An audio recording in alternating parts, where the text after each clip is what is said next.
You so cool! Kishiryu Sentai, Ryusoulger, episode number 8. Let me get all 8 fingers in there.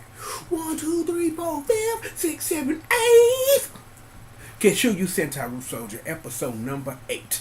The singing voice of miracle. And welcome back to the show, everybody. I'm of course the one and the only triple, the G.O.D. And yes, I know, Uncle Triple super behind. I apologize. Life is what it is. But I got a plan. Hopefully I can execute it to get caught up, man, so we can get on other things to get caught up on that too. Just a lot of things going around. You feel me? A lot of things below. Let's talk about this episode because you know what I'm saying? I'm gonna compress these L's. You know what I'm saying? I'm gonna take these L's and I'm gonna make them an L square. You know what I'm saying? L7, that's a square. That's before a lot of y'all time. But we gonna keep this condensed and compressed just to get you the main idea of these L's, because given the L's that were taken, and also understanding why these L's were taken and how they were, is that it takes an examination of both sides of the ball. And I want to start with Wazoo. I want to start over there because the reason why I do is because this episode really truly showed like what type of commander he gonna be. You know what I'm saying? He showed what type of commander he gonna be before he gets exited with a mega level one of those. Is that the majority of this episode, and we'll say the majority of this episode, that the Ryusoulgers were kind of like one step behind Wazoo in every way. Like when Cardena and Fida went to go get the magic crack cocaine rock, it's like he knew. It's like, but then at the same time, it's that showing really like what the Ryusoulgers got up here with the noodle game. Is that both the boy Japanese TJ Henderson, aka that boy Melto, and of course Big Banba on the same wavelength, because we talked about it at the end of the last episode where you had Melt kind of like you know way more than you should, shawty, but I ain't gonna say nothing to my crew. I'm not gonna do nothing. We just gonna let it run. We just gonna let it play out. Once the game start playing, is that I appreciate that the Ryusoulgers were able to get one up on Wazoo. I appreciate that because you had the commander thinking that he was complete in control of this situation, that everything was going right, and then even with how Sentai do hell, how a lot of shows do a lot of time where you the viewer are kind of fooled into thinking that the game is run one way, but you know that the heroes are going to come out better for it. But that portion where they sat up here and showed that duplication soul or whatever, and like, yo, we just gonna duplicate the soul, and we gonna put up a fake Megazord and let it blow up to think he won the day and be like, listen to what the beats say. No. And I appreciate that that's the way it went down. That it was a game of outwit, outlast, and outplay. Yeah, I'm quoting Survivor here, you know what I'm saying? Like, I could have went with a chess reference, but I didn't want, I'm like, no, we're not going to, no song interlude. Like, you gon' catch L's with this giant crack rock, you gon' get it, oh, you gon' get it, but you made duplicates of your Megazord, now it blew up, and I think I won, but no, you didn't win, oh, no, you didn't, cause now you about to catch your L, because the squad doing fist bumps and high fives. That's a perfect segue, so shout out to Destiny Child or whatever left of their ass. Perfect segue. I still don't think the team is fully united. Even with the boy Big Banba giving one of these. Even with Big Banba giving one of them. And you know what I'm saying? You got the boy Tall Moy just in the like, yeah, high five. Oni sign like, look, we down with the team. Fuck these motherfucking bitches. But seriously, is that I still think that, Banba always gonna be that dude, and it's like I said, that until we really find out what's up with him, is that he always gonna be that dude, because the next time, like, you know what I'm saying, because I don't know, because again, like, I'm a couple episodes behind, but here's something that I noticed, that given this, and I'm just, just putting this out there, when everybody else start to do their transformation, everybody like, this don't, and everybody getting into a bomb, but it's like, I got a closed fist. and I'm ready to get down like everybody else. They seem happy to get down, and I don't think like that's the actor. I really think that's the actor being Banba. Like Banba, like man, this work, spin it, spin that. It's time to put in work, and I can understand it. And that was just something that I just weirdly noticed. You know what I'm saying? But again, because I am a couple of episodes behind, I don't really know like how that's gonna actually run and how that actually gonna play out. But we'll see though. We'll see how that runs, how that plays. But given that information, but even given that further, more of this noodle game. Early in the episode, Uncle Daddy from Jackie Chan Adventures was singing, and we learned that Fita is allergic to bad singing. Who knew that it would come back around? And they send poor Asuna Case out there, and she's sitting up here like that was bad, really bad. But that probably means that later in the season we gonna get her singing for real. So they've already planted those seeds for when she gonna sing something, if she ain't already sang something on no soundtrack that I ain't heard. And in other news, while I'm talking about soundtracks, I'm seeing more and more people doing this Russo dance. More people. I'm like, yo, they had the boy Kenji in the building. You know what I'm saying? AKA Kamen Rider Shinobi. You know what I'm saying? Doing the dance. So I ain't seen nobody do the dance lately. Let me get this out my eye right here. Like I ain't seen nobody else do the dance. But it is what it is. You know what I'm saying? It's like I appreciate it again, like I say, that the way that this episode broke down was you have this commander who is all about this, about outweigh, outplay, outlast, and he got done in every way possible, L's, by being outthought by his opponents. And he just sitting up here like, at the end of the episode, like, yo, I see you, and I got you.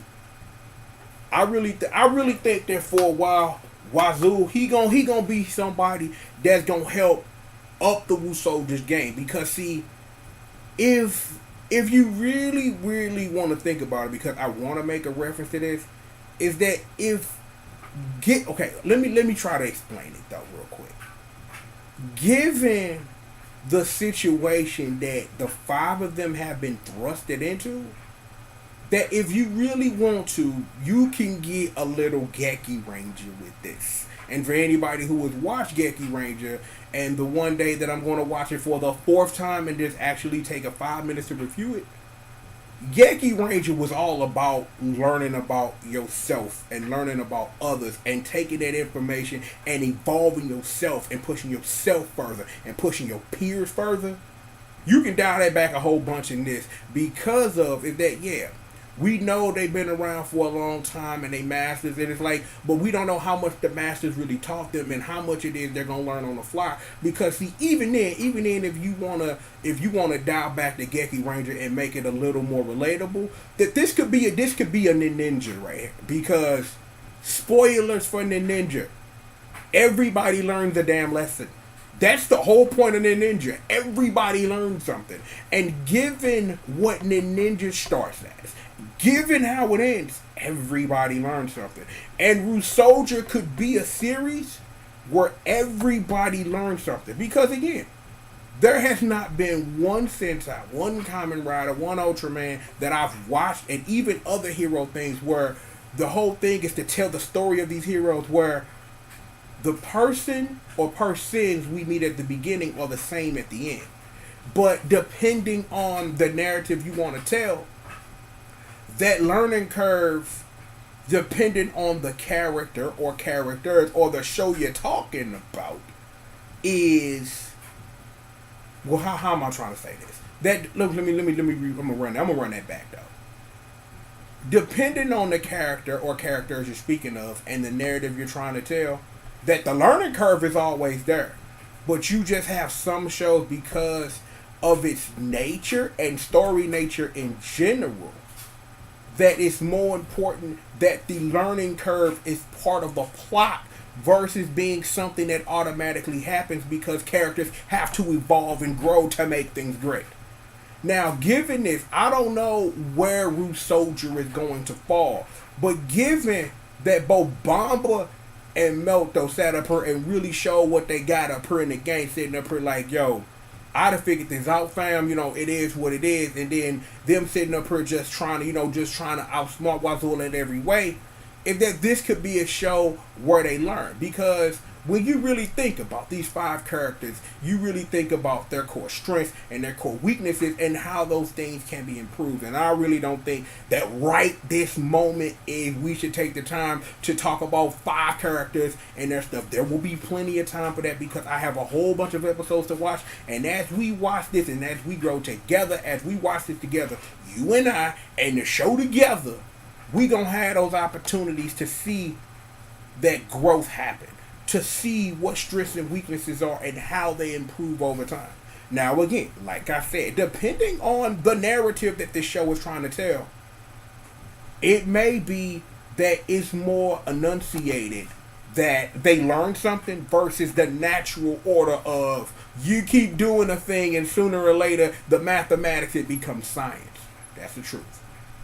And you know that. You do something in your everyday life that you do it so much, it's like I can do with my eyes closed and not think about it. Everybody does that. You do something long enough and it's like, whatever. Yeah. Repetition. The hero game is repetition. You go out, you perform a service, and in between that, you learn something new about the service you provide. That's everything. But again, because you know what I'm saying, because it is what it is, and given what this episode presented, I just felt that it was necessary to know that what we're putting our foot down on this is I am going to be watching this closely because when do I don't? But will this growth of these characters, will it be something natural that happens, or will it be that because of what this show is, because of its history, what it represents and why, will the learning curve be something that is more focused on than it is something natural? You know what I'm saying? So it's that. Do I have anything else? Because I think that's mostly what it is. You know what I'm saying? I got a feeling that this ain't the last we see of Cardina and Fita, but given that, that they were just, for this episode, they'll be back. It's like, if nothing else, because Toa say the little sister, Bamba got the big sister, a double date episode, you can do something dirty with that, you know what I'm saying? Lots of things that can be done with that narrative, but we shall see. But look, regardless of that, we've got plenty of more show for you. Look, really quickly, before we get up out of here, I apologize for this happening, but a lot has been going on lately, and I haven't had the opportunity to really sit down and watch the show the way that I want to. Because, I could have watched the show. I could have threw up a dirty review, but it wouldn't have been something that's up to what I feel is the quality of what it is that I bring to this stuff. Because, again, y'all know me by now. For people who tune in, who've been tuning in to my old stuff and how that's evolved and changed, and people who still rock with me of understanding how I bring something different to the table than everybody else on the internet doing this tokusatsu stuff. So I want to make sure that I'm bringing in this work. So Zio's coming, the catch-up's coming. I'm getting back to Cops and Robbers, Minister W, on L's and on W's. I'm getting back. I had a plan that I wanted to, but because some things have changed around here, I can't get to it the way that I want to get to it, but I'm going to get to it. But regardless of that, we have got more show for you, and you, them, and they. So yo, if it's you that's watching, go tell them and they what we doing over here on Team GRF TV. Yo, as usual, man, I am backed by the greatest squadron in the business. Squish Murder and the squadron, the congregation, may they be praised. Betsy on the 1s and 2s and 3s and 4s on her end, and Janine is holding it down on the 1s and 2s and 3s and the 4s on hers, man, praying to bring you this work. And I got Janine working on something, you know what I'm saying? I got Janine working on something, and I got Betsy working on something. So I got work. I got some work coming in. So please stay tuned, you know what I'm saying, as we take care of all this for you. Please. Again, all I ask, sit back, relax, and stay tuned. Again, just in case you forgot, just one more time so we can run through it. You know who I am. You know who they are. You know who bringing you this work, and you know who bringing you this work. More show for all of you. Right after these commercial messages. Gotta say, shout out to that fifth bump. That fifth bump was love. I love that. Da, da, da, da, da, da. Good to see the squad coming together, man. I'm like, it's gonna be good to get caught up on this. And Zio, man, cannot wait. Regardless of that, more show for all of y'all right after these commercial messages.